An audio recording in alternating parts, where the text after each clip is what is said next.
Bishop Dan zorekanwa ebembiro kugita abagore 34 abareberezi bwa kinkizo muhuru yo kugarukanisa abafumbo na ruhanga hamwe n'abatayi babo. Omukwegesa kwe Bishop Zoreka wira bashweri nengo betantaro muze gwo kusiba habara bakaremwa kukora namani agumize ngo bakora namani nikiza kubahwera kutuntumura obworo obwijiro mu makagabo.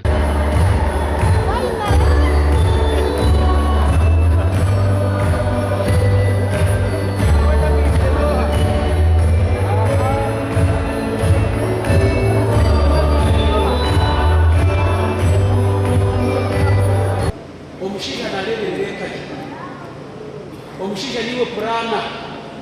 moteka kuteka tekereka yawe mwawe na bashija mu konkale habari kumuko mukasheshe basiba habara lirenga hapana ronda business cyo gukora imirimo nibi otabisi boshitana aba polisi boshitani ogoro byagumunduka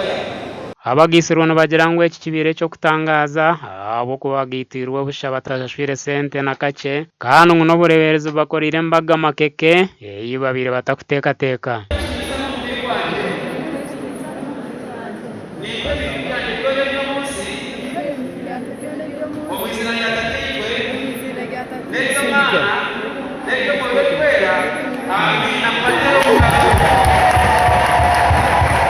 Cyabonera Bishop yatwereza umugisha kugitirwa busha kandi kitwire kitari kuba mu bureberezi bw'itu bwa kinkizi mwe no kushemererwa pango munonga kandi teka kugira ngo abahereze ubundi umugisha boye abantu binji beyongere kugita. Bishop Zoreka hona yayoreka ngo enkwatana so mu makana ombashwerine nicyo kishumuruzo cyentunguka abo kuba bintu byone bakora nibabikora hamwe abigerezo ushobora kubahereza umugisha yesipeta ozereze umugisha zimeze y'amasoka rukundo ahamushinga n'umukazimwe tugatera kurandi hamwe mucyara ukwezi kwa mushanju ukore ki